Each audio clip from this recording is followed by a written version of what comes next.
After this video, some of you might get a front row seat to a particular kind of backlash that I've been studiously avoiding for the past year, which will help explain why remaining calm in the face of white supremacy is not that big a deal to me. I hope that doesn't happen, but this topic is that important to me. I feel that this comment comes from a lack of understanding that there are indigenous Taiwanese people and not understanding Taiwan's colonial history. And also it comes from the misconception that Taiwan belonged to or belongs to China, and that China's civil war resulting in the exodus of the nationalists from the mainland to Taiwan simply resulted in Chinese people living in mainland China and Chinese people living in Taiwan who now call themselves Taiwan and are making an argument to have their sovereignty recognized based on the passage of time. Where there are similarities between Taiwan and Palestine are that the claim that Taiwan belongs to China came about in 1945 when the Japanese surrendered their occupation of Taiwan, and instead of giving Taiwan back to the Taiwanese people, they gave Taiwan to China. Similar to how when the British ended their occupation of Palestine, instead of giving Palestine back to the Palestinian people, they gave their land away to create Israel.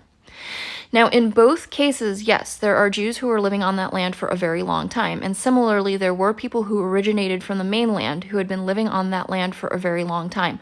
But the claim of right and ownership came about when a colonizer gave the land away to another colonizer.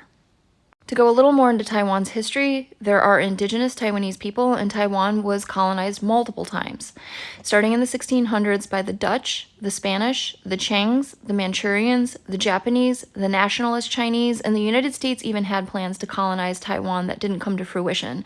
I imagine that would have played out similar to the Philippines or Guam. Now, who is Taiwanese? That is something that has been shifting. These days, a person like me, the child of a person of Chinese descent from Taiwan, could be considered Taiwanese. In my dad's generation, Taiwanese referred to indigenous Taiwanese people, as well as people who had originated from the mainland but had been living in Taiwan for a very long time, definitely before the Japanese occupation. When the nationalist exodus occurred, the people whom my dad would have referred to as Taiwanese rebelled against the influx of nationalist Chinese and the takeover of their governance.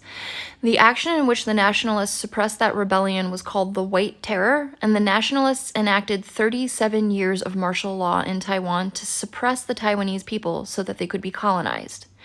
So it is accurate to say that China's civil war resulted in the colonization of Taiwan by the nationalist Chinese who became the majority population, but it is not accurate to say that Taiwan's current situation was not the result of colonization.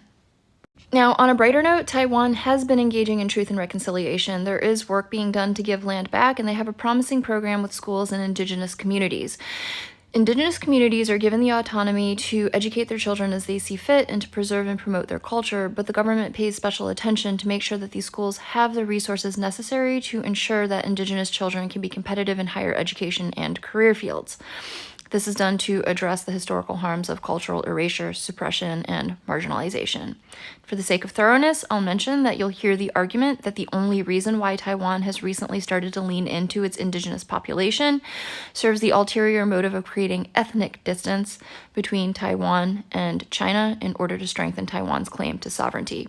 For full transparency, I identify as Taiwanese. I support Taiwan's sovereignty. I support Hong Kong student activism, but I am also an Asian American who is trying to unpack the huge amounts of internalized xenophobia that I was raised with that have led me to understand that I don't know much about China's history nor its political positions.